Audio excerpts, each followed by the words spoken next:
Today, we're talking about trends that are getting kicked to the curb because there are trends that I'm seeing and Don, you're seeing that have been kind of here. They got some traction, but they really aren't here to stay. And we wanted to give you the latest in terms of what's going on in industry and what you should pay attention to. And more importantly, what is it that you should just completely ignore and just flip right through. So let's jump in. Welcome back to the 90% Healthy podcast. I'm your co-host, Klaudia, and I've got Don on the other line. Hey, Don. What is going on in South Florida today? I went to the gym this morning at like 6 o'clock, and it was so my cold. God. I'm wearing a turtleneck in Florida. Because it's That's 60 really degrees. rare. It is approximately 65. Yeah. Last night, it was 18 degrees here. Ouch. So, it's a little different, but I kind of like Yeah. the cold weather. Yeah, I bet you personally. guys sleep really well. The sleep is good. Today, we're continuing to talk about trends from the previous episode. But in the previous episode, if you guys tune back into, make sure to, we'll put the link in the show notes, but we talked about trends that are here to stay, that are emerging and evolving and becoming even more popular as we're driving into 2026. But this episode, we wanted to dedicate to the trends that are getting kicked to the curb because there are trends that I'm seeing and Don, you're seeing that have been kind of here. They got some traction, but they really aren't here to stay. And we wanted to give you the latest in terms of what's going on in industry and what you should pay attention to. And more importantly, what is it that you should just completely ignore and just flip right through. So let's jump in. Yes, Number one. absolutely. Number one, optimization, maximalization. It's a handful of words. It's interesting. As an athlete back in the day, 40 years ago, I would train approximately 6 hours a day. We'd have a morning. That's what it took. That we had a morning workout typically. I would get a lift in noonish, and then we would have practice 3 to 5 or so, 4 to 7, 3 to 7, and a lot of days were 6-hour days. Now that's what it took to train to be a Division I college athlete. It doesn't take that in wellness. It is not sustainable. It's not sustainable. Listen, life kicks in. There's too much that goes on. Yeah, with life, you can't. Like, I know there was a time when biohacking and longevity it was all about, and everybody was talking about their 2-hour long morning routines or evening routines. And all of a sudden, your morning routine takes as long as your entire day, and you never actually get going. So I think we're starting to see a rise in people want the most effective minimum effort. Yeah. Well, and I think we're starting to spread out a little bit as far as the population goes, Klaudia, is that, with the biohacking field, I've said it, I stand by it. Biohackers a lot of time are people who want the benefits of exercise but don't want to exercise. And listen, and that makes some people, that upsets some people. And I'm just like, listen, it's pretty straightforward. I mean, you've got to do the work, number one. But it doesn't take 2 hours in the gym to get the work done. Now, if you want to spend 2 hours in the gym and you enjoy being there and that is your social space, I don't want to minimize that at all. I want you to go there and I want you to spend the time and I want you to love it. Because whether you're spending 2 hours in the gym or, God, a round of golf is, by the time you get there, you set up, you play, you get done, that's a 6-hour day. Yeah, easy.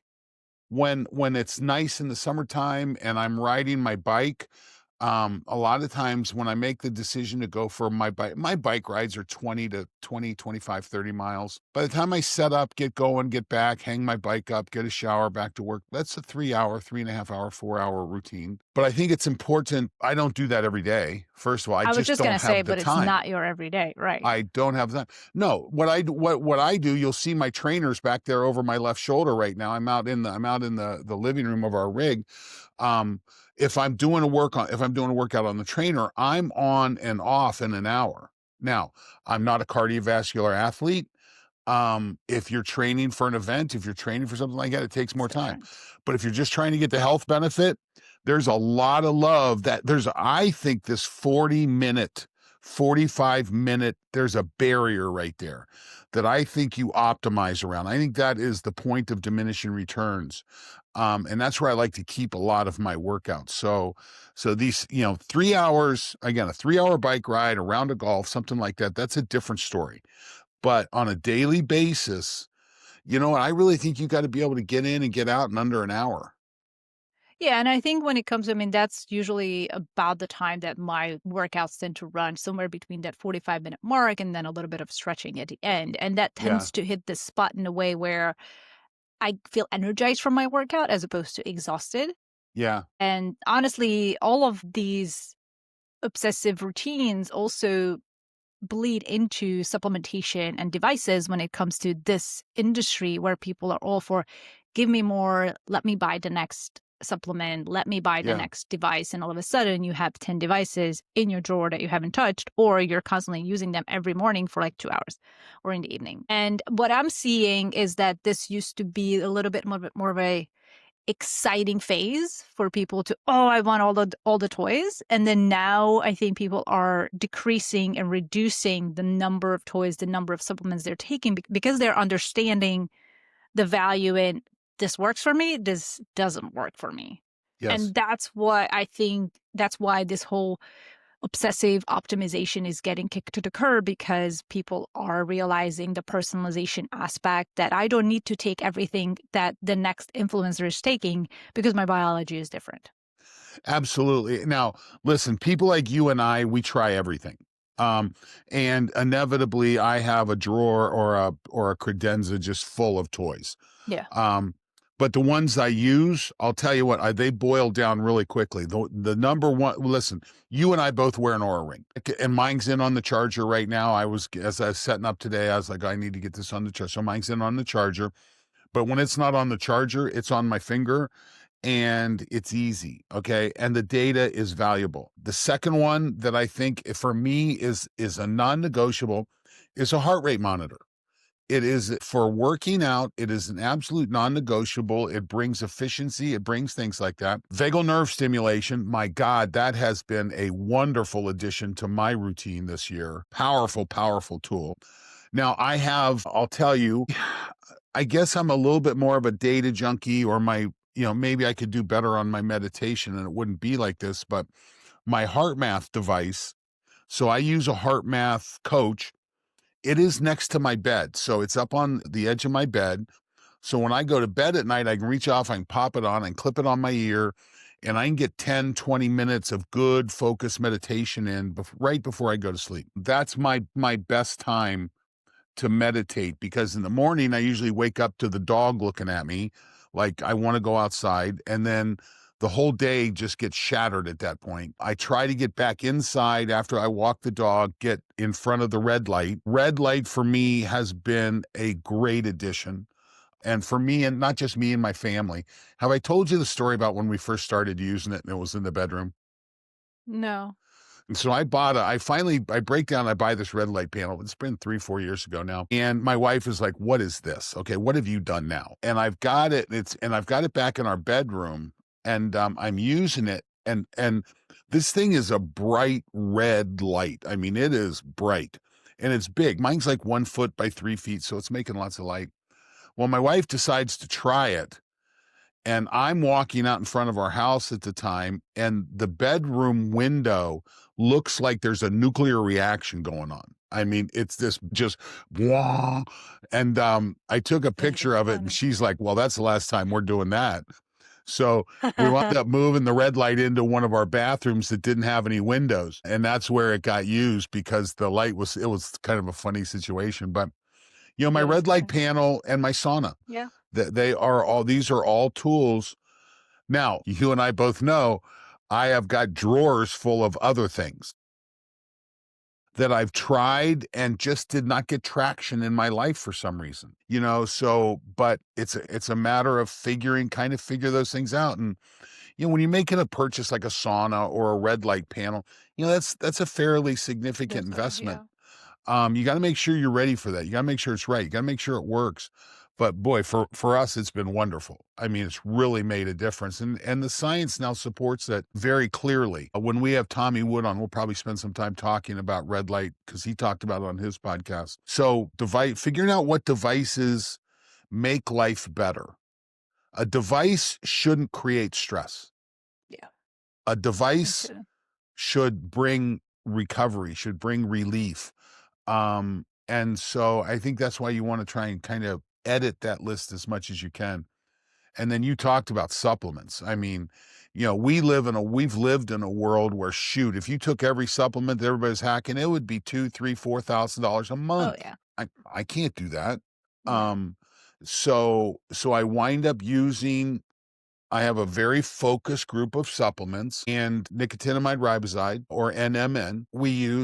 I use a full spectrum B complex supplement on top of that. I usually have a full spectrum fat based vitamin, ADEK supplement that I use. Fish oil, huge and relatively inexpensive. Fish oil is huge benefit and relatively inexpensive. I'm trying to think of what else is in my supplement routine. But magnesium, some type of a magnesium. I use Calm. You can buy it at the store. It's relatively inexpensive. That's and listen, I will come in with a product like Stem Regen strategically. I will come in with a product like Spermidine Life strategically. But listen, this is the challenge. We all have a unique biology, and you got to figure out what works for you. But don't think when you start it, you can't stop it. You got to figure out what works for you. Yeah, you said a key word there, which is strategy, to really understand how long of a protocol do you need in order to make a difference, and how do you maintain that difference instead of falling back, whether it's adjusting the dose, whether it's taking a break. So it's not something where this works for me, I'm going to take it for life. Like, for example, when I started taking Akkermansia, which is a probiotic that really has shifted my gut health in major ways. I've talked to many doctors who have done studies in Akkermansia, and they all say it takes time, obviously, to populate in your gut. You gotta get And those little bugs growing. yes, it just to what's the word? I'm blinking. Colonize. Colonize. Thank you. That was Jackson answering That was it for Jackson. you. Jackson was answering Colonize. Colonize in your gut. And then obviously, in order for it to continue living in your gut, you need to feed it with fiber-rich foods. But if you don't, there's not much types of vegetables or foods that you can get Akkermansia from. So if you're not feeding it, you might lose it depending on the ecosystem that you have within your microbiome. So I've struggled with the decision, whether do I stop it? Do I cycle? Do I take a month break?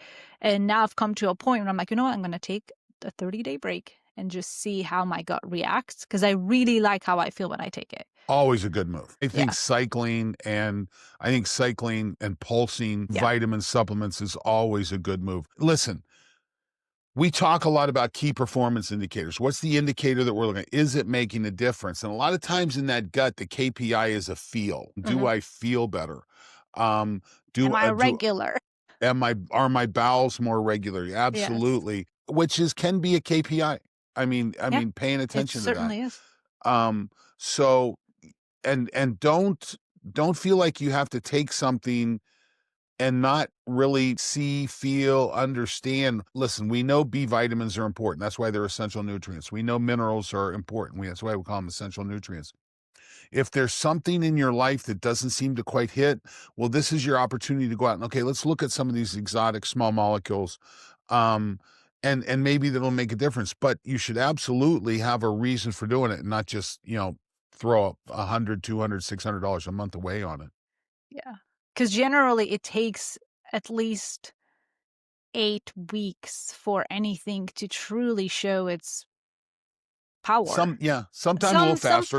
Some things can be a little faster. You're right. Yeah. Okay. Yep. Okay. And interestingly, just one more thing on this dropping the maximalist mindset. I was recently interviewing Gary Brecka, and even he, how all these big influencers often come out with I use this stuff and I buy this supplement and I have this big stack. It was really refreshing to hear him talk about the basics. Like he hardly Mhm. talked about anything other than like his hydrogen and salt. But honestly, all of the non-negotiables for him were completely free. To go outside first thing in the morning, Right. to exercise, to ground, to do breath work, and to give himself some grace when things feel a little overwhelming.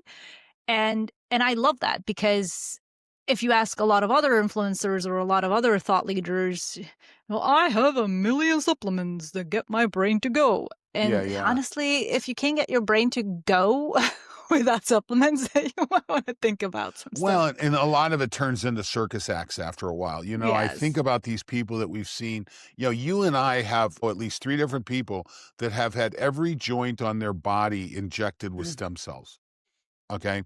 They Yeah. And honestly, part of it's like a circus act. It's like, okay, and I don't know, I think back to the Marvels movie Captain America when and he becomes Captain America, and I don't know if they think that's what's gonna happen or if that's what they're going for. Who knows? But I don't think it's necessary a lot of times. But Yeah. if you got more money in your pockets than you know what to do with, then they try stuff like this. 100%. Okay. Next trend that's getting kicked to the curb is one diet that rules all, meaning I'm vegan for life, I'm keto for life, I Right. am Mediterranean for life. We know that being religiously tied to a specific diet for decades or even sometimes for multiple years isn't Mhm. necessarily the best choice for your biology, and really focusing on that metabolic flexibility instead and eating seasonally, locally, all of those things I think are starting to shift this conversation where like I'm vegan and I live by it. Yeah, yeah. And you've probably seen that with athletes. They need to shift their diet left and right. Listen, I whether you're an athlete or not, you're still a human and you still have the diversity issue. And I've talked about this on the podcast before from the standpoint that as humans on this earth, we talk about evolution. We've evolved. Well, you only have evolution when you have extinction. Okay. So there needs to be an extinction event for there to be true evolution. Otherwise, all you have is diversity. So we have been diversifying for probably the longest time in human history. So it's possible that Claudia's a vegan and Don's a carnivore or vice versa. There are so many permutations that come into this. This idea that the one diet is right for everyone. Yeah, that's bad religion. That's dogma. That's bullshit. And I think it's if you're optimizing, if you're trying to work your way up that 90% healthy Ladder. project, ladder, then let's not worry about demonizing food. Let's spend a lot more time figuring out, okay, what do I need to get in? What are the essentials that I need to get in? Because so many times diet starts with this term, oh, don't eat that, don't eat this, don't eat that. It's And restrictive. Yeah. I think it's a non-starter. I just frankly think it's a non-starter. And I think what you can do is like, okay, listen, it looks like this nutrient could use some work. Let's go ahead and start to supplement that in. Listen, the second rock in the jar, we've talked about rocks in the jar, or the key elements for performance and longevity. Movement, you hack it with exercise. Nutrient dense food, you hack it with supplements. Sleep, you don't hack sleep, you hack the sleep environment.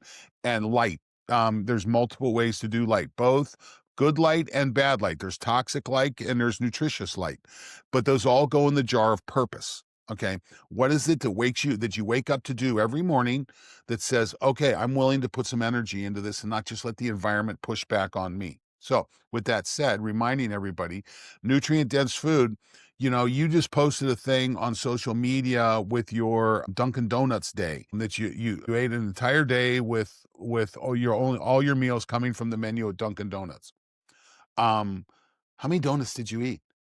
I didn't eat a lot of donuts. I only ate Oh, one donut all day, and the rest of it, because I wanted to hit the goal was to try to keep it as realistic and not crazy as possible. So the goal was to hit 100 grams of protein, which still isn't enough for me, but I wanted to hit 100 grams of protein off the menu. throughout the day off the Yeah. menu. So that meant I would have sandwiches. Every meal would have some type of eggs in it, or even one of the snacks was their bacon, but even that was sugar glazed.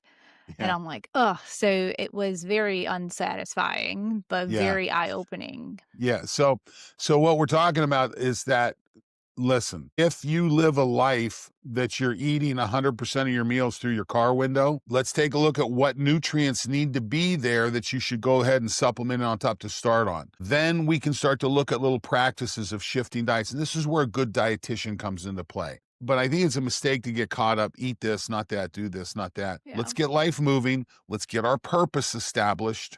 Okay, let's really get that purpose in place. Remember, there's 4 rocks in the jar, not one.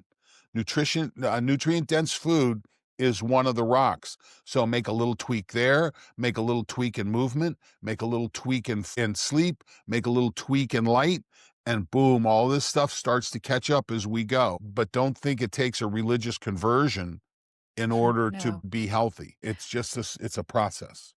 And all of this has to be sustainable. And like you mentioned, small things like those 1% shifts that we always talk about eventually add up to a much larger shift that is felt that is felt in your sleep, that is felt within your energy, within your cognitive power.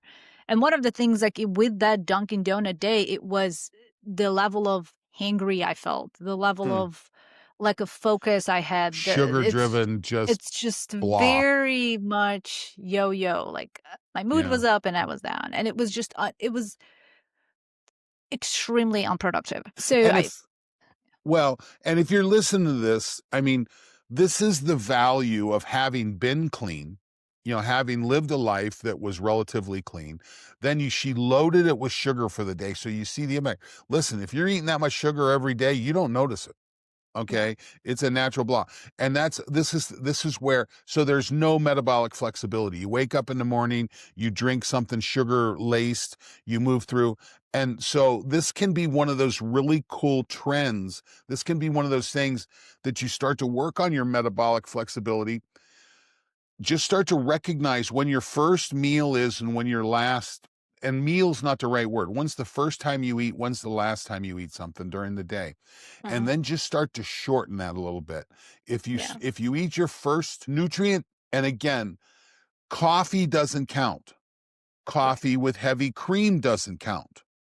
Coffee with sugar counts. So little shifts like that, because, and we could do an entire episode on metabolic flexibility and the role of fasting and intermittent fasting. These are good practices, but it starts with just simple little changes and tighten it up. And I'll tell you, particularly on that metabolic flexibility and doing a little intermittent fasting, that's one of the things. And it's not about what you eat, it's about when you're not eating. That's the beauty. It's not about, eat this, not that. It's like, oh no, just let's tighten the window up. yeah. Um, and there's a lot of benefit that goes with that. And it's interesting when you start to have these nutrient-dense foods and stay away from the drive-through windows. Yeah, I think over time people would, or at least personal experience, I notice my palate has changed over the course of especially the past few years, where I can drive by any type of fast food restaurant without even noticing. right. Like, it does not register in my brain. When I go into the grocery store, those ultra processed foods do not register as a craving, because my cravings are for, yes, I do have a sweet tooth and I do love a good pastry every now and then, but my palate has just really been tailored toward those whole foods, those nutrient dense foods that actually keep me satiated long term and sustain the energy that I want and need. And but the other side of the coin is also true, where if you are constantly eating those types of foods, then your palate is craving that. Then you are craving those, what is it, flavor, Ultra artificial processed. Yeah, yeah, yeah, flavors, ultra yeah. processed items, because your And palate that's a is just challenge for trained me. that way. Yeah, yeah, that's a challenge for me. I kind of like shit food. So what I'll do is that if I find myself shifting, well, then I'll start to shift across. Like instead of going to a fast food place, I'll stop at Mhm, Chipotle and get mhm, something, and start to yeah, get some real food. And I heard someone a long time ago. He called it jerf, just eat real food. Um, yeah, and that's a great line. yeah, And when I was teaching nutrition back in when I was teaching at last place was Urbana, I talked about the fact. I said, listen, if your meal is primarily dominated by foods that have nutrition labels, you got to reevaluate. You got to take a look at, okay, let's buy the foods that don't have a label on them, fresh fruits and vegetables. That that first part of the store you walk into, Yeah. when you walk into the meat section, good meats don't have nutrition labels. And then you can bring the other things. Now, listen, it's winter time right now. Again, we talked about at the beginning of the show. It was 18 degrees last night. A nice bowl of soup goes a long ways right now. But Yeah. right now, my soup is getting loaded up with a lot of picked chicken. The chicken, the rotisserie chickens, where they pick the meat off of it. You can buy just Yeah. that's a go-to for me. I load my soups and I load things up with stuff like that. So it's just little tricks like that really help. Yeah, it really makes a difference. Like you mentioned, it's winter now. So you switch your dietary choices up based Hmm. on the seasonality of your environment because as much as we forget, our biology doesn't forget that we are thriving when we are in sync with nature. Hmm. So our body craves naturally, if we're not like hijacking it with other stuff, naturally craves stuff that is different in the winter, in the summer, in the spring, and the fall Right. because different fruits and vegetables ripe during those times. Obviously, we live in a world where we can get anything and everything at any Every point, day. so it's not really necessary.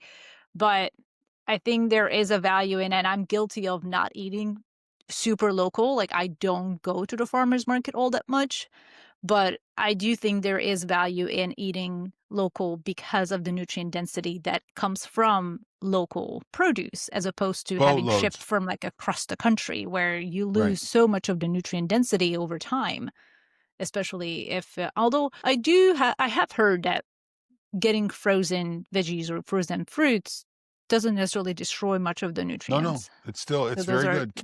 yeah. Canned and frozen are 2 good alternatives for long-term food storage, and they work very well. Yeah. Like my strawberries, my what is it called? Broccolis, I always buy frozen. So they're right. I Okay. was trying to think. I don't think you can can broccoli, and then if anyone would try, Ooh, probably should be that ooh, doesn't sound great at all. no, it doesn't. Nope.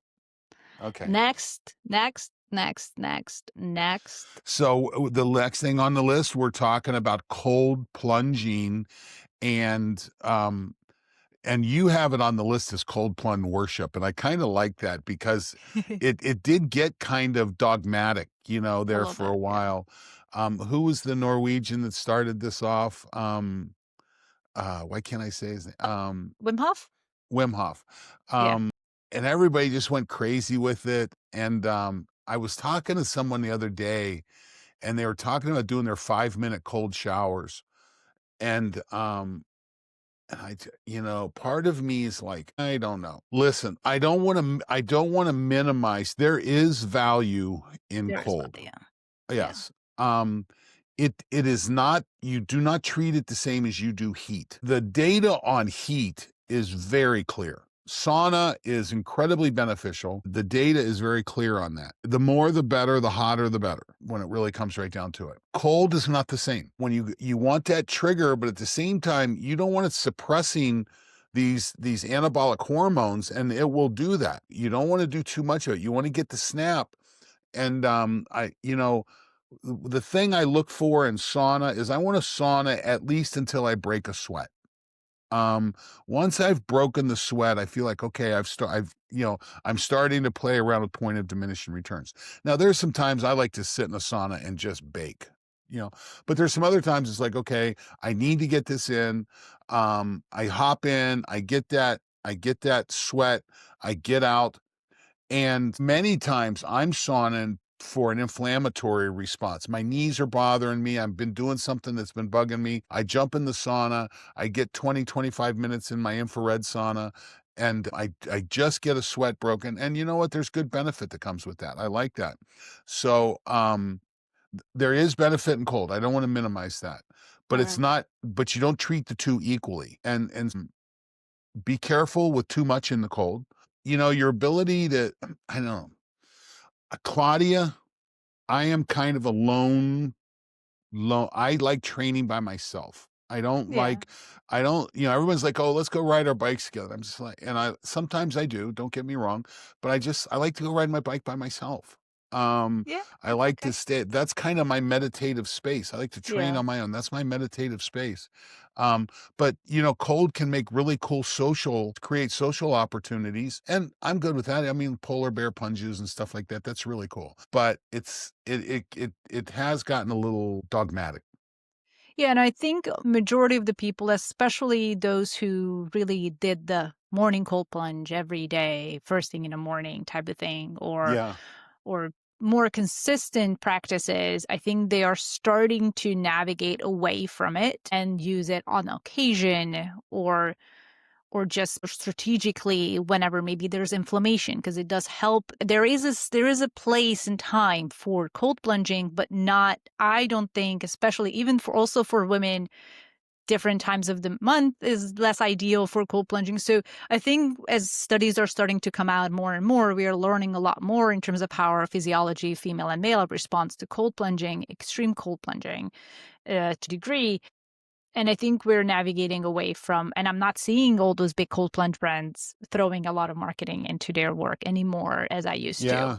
You're seeing I'm not we're seeing seeing a them. lot of the side by side, buy a hot tub and get a Yeah. cold plunge next to it. You're Yeah. starting to see that, which I think is Yeah. I'm kind of not seeing cool. them at conferences either, just as like a fun Yeah. thing, like just to bring in that social aspect of let's get through something hard together and just build camaraderie and build something. It's a really interesting resistance. So when you're weight training, we put a resistance, you move against it, your body adapts. Man, I'll tell you what, the first time you get in a cold plunge, your breathing skills get tested. And then every time you get in, it's a little bit Yeah. easier. But I love the idea of getting in and test and putting some resistance against you so you have to really focus on developing those breathing skills. That's an excellent tool. I love that. But I Yeah. don't know that it's something that you need every day. So I don't know. We'll see. Again, the Yeah. data will continue to come out on that and we'll find out. We'll find out, but for now, definitely not a must as we pedal into 2026. It's a One more nice thing. it's a nice, not a must. Yes, it's a nice to have. Yeah. Yeah. So the last thing we have on our list is what we call grind culture. And, I had a very good friend back here, a wrestler at Ohio State. His name was Mike DeSabato. I believe he coined the term embrace the grind. I believe he trademarked that. And he had an entire company brand built around it. And I always looked at that and I thought, no, I don't think that's right. I think you have to train hard. Listen, if you want to be an elite athlete, you got to train hard. There's no two ways about it. And you have to enjoy the process. I don't think there's a more important tool to teach a young athlete to shift away from love of winning to love of preparation. I think love of preparation is critical. Yeah. And and then and when it comes to winning and losing, if you really want to be good, you throw yourself into environments where you're pretty sure you're going to lose. And you have to adapt. I mean, this is where flow comes into play, that challenge, being able to get there. Now, it's no fun to go get your ass whooped every day, time in, time out. But take it from a guy that got his ass whooped every single day when he was a freshman in high school and a freshman in college. I mean, just when I went into an environment, I was the worst guy in the room. And I cried every day when I was a freshman in high school. Okay, it was awful. Only reason I stuck with it is because my brother was wrestling and I couldn't quit. But you stick around, you get better, and hopefully along the way you recognize that person that has stepped into your environment and is getting their ass whooped every day, and you encourage them just to keep showing up. That's important, but you need to train hard. You don't need to grind. That's Yeah. what's so important. Embrace zone 2. Okay, we've talked about this on the podcast before. Compassion for yourself because you're not grinding every day. Don't beat yourself up. Have Yeah. compassion. There's value that comes with zone 2, huge value. And recovery is critical. Recovery is absolutely critical. And, in our notes, we have this line that says rest is a performance tool. I use a term different than rest. I use the term Recovery. recovery, Yeah. active recovery. Again, I can go train on a day and do zone 3, 5 work back and forth, push myself really hard. If back when I was still wrestling, it was an hour of zone 4, because that's where you're at in the combat space. Yeah. We were laughing. We used to have a workout that we do at the end of the season that we have what's called bull in the ring, that you have 4 people in the ring, 1, 2, 3, 4. And number 1 goes 1 versus 2, 1 versus 3, 1 versus 4. Then it goes 2, 3, 2, 4, 2, 1, and you rotate around. Well, we used to do it by the time we would do one stayed in the That's whole time intense. for 60 minutes, and I got a fresh guy every 2 minutes. And by the end of it, Claudia, you're completely defensive. Love that. Completely defensive. I was talking to a jujitsu person the other day, and we were talking about this. And listen, that's what it takes. I mean, because every once in a while in life, especially when you're competing at an elite level, you've got to be prepared for that assault that you've never seen before, and be in Yeah. the mental. Now, you don't do that every day. I But mean, that there are was seasons in right. life, and There are sometimes you push seasons. really hard. And again, this was back in the day when we cut weight for wrestling. We cut a lot more weight than they cut today. And we used to get up in the morning and put our plastics on and put our sweats on and go out for what we call a weight cutting run. Just to get some weight, after just start the process. You're cutting weight all the time. Well, turns out that's a really good zone 2 workout. And we didn't even know that's what we were doing. Yeah, because zone 2 is initially a state of metabolic point where you're burning fat for fuel, especially if Well, you've you gone through your glycogen storage. and it's not necessarily about the burning the fat, it's training with the lack of cortisol. This Mm. is what's so important about zone 2, zone 3, is that you're doing this work and there's no cortisol. So there's no stress hormone response. That's the beauty of it. Now, Definitely. I'm not suggesting that you cut weight and you wear plastics and sweats, but I do think it's a good idea for a young wrestler to get up in the morning, put their sweats on, and go out for a nice, easy zone 2 run. So it just makes life a lot Which easier. is like hardly a run. It's like No, power no. walking. What's funny about that? Well, for a wrestler, it's a run. It If is. you're in season, it's a run. But I had a really good client one time talk to me. She wanted to run a half marathon in under 2 hours. And I think her previous record up was like 2:30, 2:25, something like that. And I said, okay, we're gonna start to do zone-based training. And I put a heart rate monitor on her. And this is before smartphones. This was when we Uh-huh. were using other phones. But she comes back and she said to me, she said, if I'm going to stay in zone 3, we're doing zone 3 work at this point. She says, I'm going to have to walk. And I'm like, then walk. Um, so have compassion. Yeah. Walking's fine, but I don't want you training in zone 4. Mm. There is zero value of training there. Competing there, different story. But training there, and again, you go do your if you're doing your and once you're doing your marathon or your half marathon on training day, you're going to you're going to run a lot in zone 4. But that's okay. I'll take the full cortisone hit on game day Yeah. because I'm going to recover a couple days after that. So Yeah. And we've talked about recovery being this massive KPI, with HRV being KPI in the previous episodes, and how important right. it is as a key performance indicator. So yeah, no more And grinding, focus on more balance. the absence, when you start to do that, this is what I've seen with most of the people I work with, is that once we introduce this concept of recovery and targeted work, I almost 100% of the time, I go back to either the coach I'm working with or the athlete I'm working with. I'm like, you've got more bandwidth here. Once you establish recovery practices, your training gets better. Mm. Gets cleaner. It gets it's just more applicable. And I almost always go, and most of them just say, nope, I'm good. I've done the work I need to do. And I'm like, well, that's fine. But because, I like thinking about recovery as, I think we've talked about it, as a bucket of water, and Yeah. stress as a fire. That I can have a fire on my stove that I cook food. That's a good stress. I can have a campfire outside and sit around it. It's a good stress. But if my house is on fire, that's a bad stress. That's That's not good. grinding. That's grinding.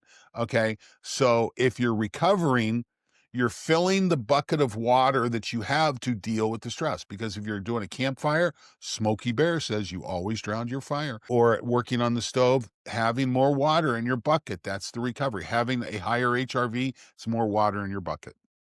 Yeah, you can only recover as hard as no, you can only train as hard as you recover You can type of recover. thing. Right. Yeah. Right. Exactly. Or you'll break. Yeah. Or you break, yeah, and burn out, and it's just not fun at all Yep. if you notice it too late. Okay, we had one more section for the end of this episode. We just to kind of wrap it up. What I'm seeing, what you're saying, that maybe what Hmm. people in this space or in general our listeners really want out of finding the health practices that make a difference. And I think we're literally leaving an era of stuff we talked about, the grind culture, the perfectionism, the listening to one person and one person only because whatever they're doing is what I want to do, and being really extreme with your practices. I think that's definitely, and it's going to be of the past, and people are recognizing the personalization aspect. They want to be sustainable, they want stability, they want to understand their body. And I think a lot of the clinics we talked about that are starting to come up and that are opening nationwide internationally are all providing these bio-individual approach and education, so you have that longevity literacy that gives you a little bit more agency over your health as opposed to just blindly following the next person on the internet. Hmm. So yeah. So living in this era of extremism, listen, I think humans just love to be extreme. I mean, that's Yeah, we no do. offense. There's dopamine that comes with that, Yeah. but you also pay a price. And that Yeah. comes with that grind culture.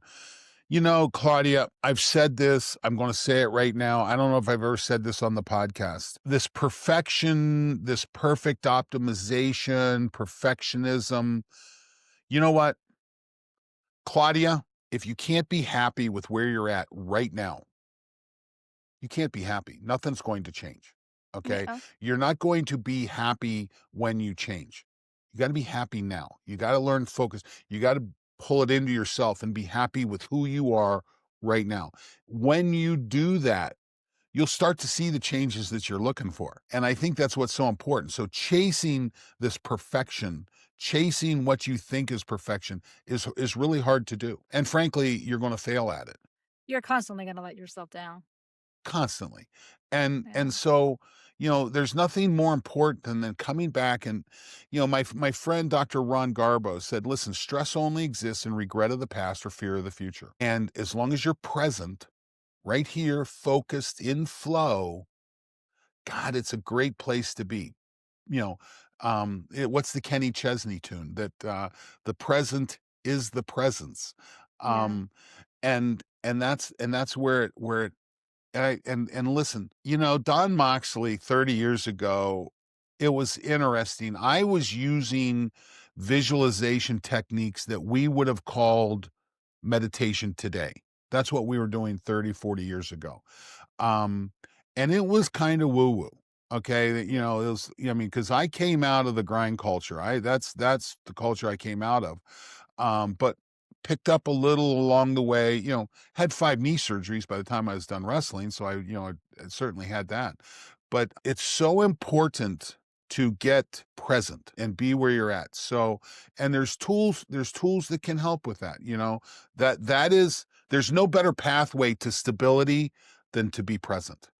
And I think it's a fantastic point that you make, that being present. And I think sometimes people first think about being present. Oh, I'm here right now, or I'm meditating. But I think there are a lot of other opportunities to be present. When you're training, you have got to be fully present.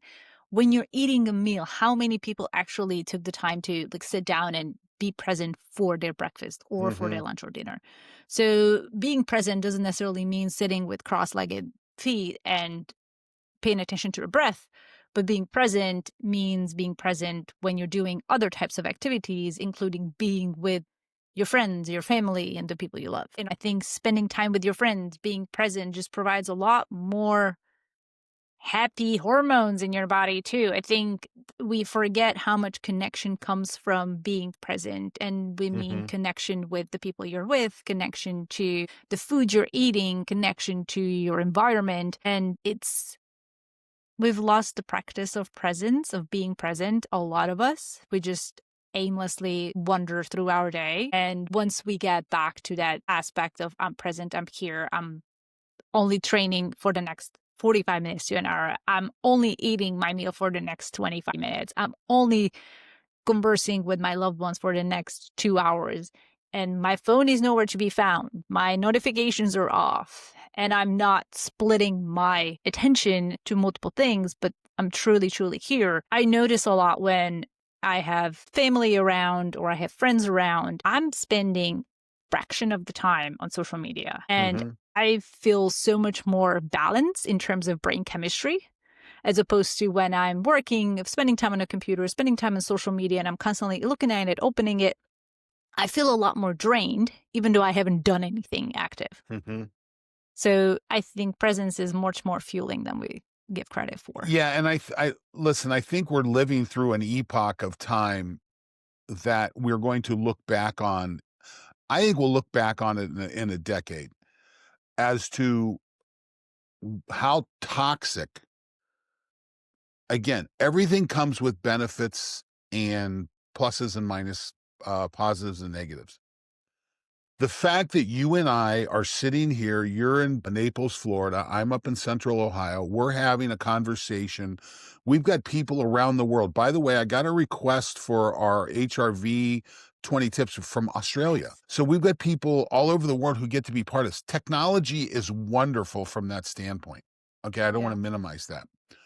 But I think we're going to look back in a decade, look back at this time, look back particularly at the advent of social media, and and I don't think I listen, the algorithmically escalated rage, okay, that the big tech figured out that our brains go to fight rage. I mean, we like that, and man, we are just pouring it through the screen of that phone.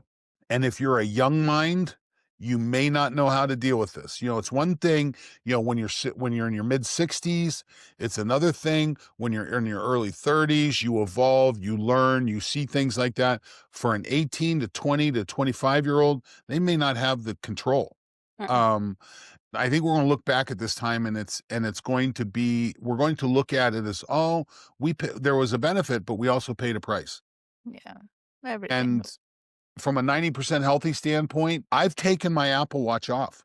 Okay, I'm tired of that thing bugging me, Yeah. and I'm I tired of it distracting me. I have no notifications on. Yeah, Only I've text turned them off. message. That's it. I've turned them I off. can't. And occasionally when I turn the volume on because I'm expecting a call or expecting a text and I don't want to miss it, as soon as that's done, turning back right off.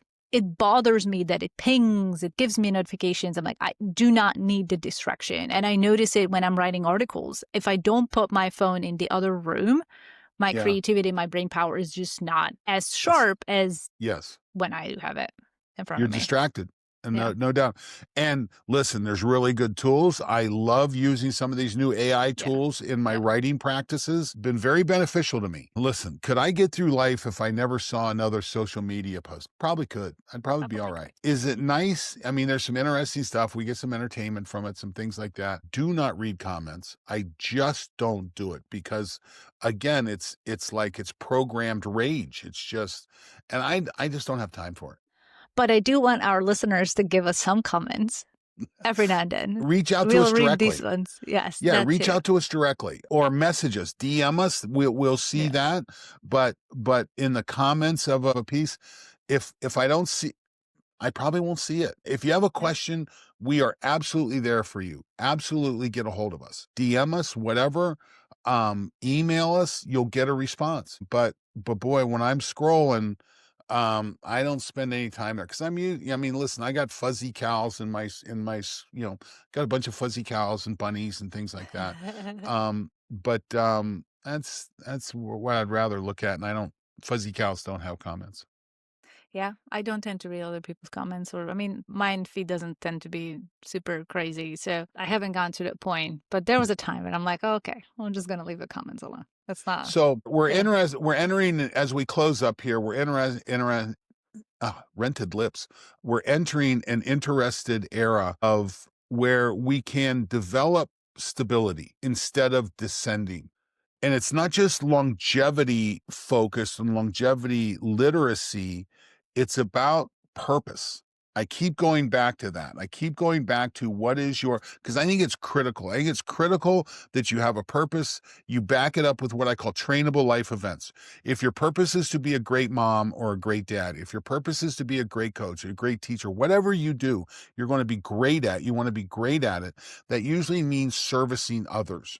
It means compassion. There's a lot of this. I think this is one of the things that really disturbs me the most about the era that we're living in right now is the lack of compassion for someone who doesn't look like you. That's pretty rough. But this literacy, it's that focus, it's that purpose that gives you the target to work towards. It's the point on the map that you're working towards. Um, we have sustainability is something we have to pay attention to. We only have so many resources on this earth. We've got to pay attention to that. Um, And also practices that are sustainable, that you can maintain long term. yes, yes. Yeah. And we live in such an interesting time. That same technology that can be so distracting and so disturbing is also given us tools for living healthy, for giving us our feedback. Again, I've got a ring on my finger. It talks to my phone. It gives me feedback. It gives me how you use that data is important over time. Pay attention to what's going on. But we live in a really optimistic time, I think. But I think we have to be governors of our own 3 square feet that we live in. Yeah.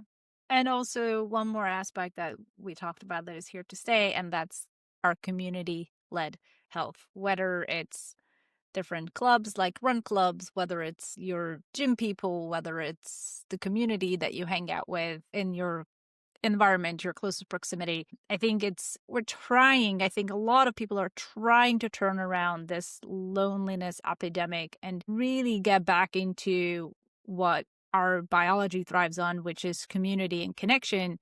So a lot of these places, whether it's a clinic or a organization, they're putting on community events. They're inviting the community to participate so they feel like they're not in this alone.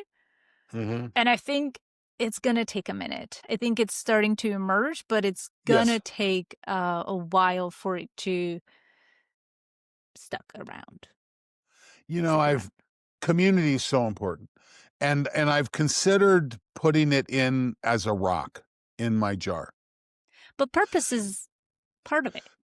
Listen, I think when you get all of the pieces together, in fact, I think you need to get all purpose, movement, nutrient dense food, sleep, and light. Once you get those together, then you're able to engage in community very positively. But this last year's been interesting because I went from being at a conference where we would see each other or we would see our friends Yeah. monthly minimum. Yeah. Well, I'm getting ready to go on a year where I've not seen I've not seen that tribe. But now I'm back in Central Ohio. Do you know who I'm seeing? I'm seeing my old wrestling tribe. I've gone to 2 dual meets over here at Ohio State. I see my old friends. I see them. I see some that are aging very well, and I see that are not aging well at all. But that's my one of my tribes. Yeah. That's And I think that's really important. This summer, it was pretty fun. We were up in northern Indiana and we developed a little community up there where we were staying up there, which was a lot of fun. So, these communities change. yeah. You move in, you move out. Again, I do miss my biohacking family. We were talking before the show, one of the big shows is coming up the end of this week, and neither of us are going to be there. And it was a no miss for us a couple years ago. Actually, I've never been. Really? That's My one God. conference I have never been to, and it's just I haven't made it. I mean, honestly, it's right before the holidays, so sometimes Well, I'd let's probably let's hit do other this stuff. right now, Claudia Balogh. A4M. Listen, I think A4M is a very important event in It is. healthcare and all that we do in human performance. I think it's Yeah. very important. Let's make a pact to be there next year. Let's bring the podcast there. Let's give the world a look at A4M stands for the American Association of Anti-Aging Medicine. It's out in Las Vegas. It's in the second week of December, and it is kind of the Super Bowl Mhm. of this biohacking space. Yeah. It's really there. So let's just make the pack right now. We're going to be in Vegas next year for A4M. We're going to bring the podcast there and I like it. and do a lot of Instagram live stuff, and we can have a lot of fun there. That can be, and That could hopefully be cool. our audience will follow us. That would be cool. Yeah, that's gonna be almost 2 years next year that we're doing this, so Well, I my really God, I really appreciate everybody who's been following us and commenting and subscribing and sharing with people who absolutely. need to hear it. And if you're ever at any conference that we usually share where we go, always come say hi. We love Yes, seeing you in absolutely. person. Yeah. Okay. Thank you.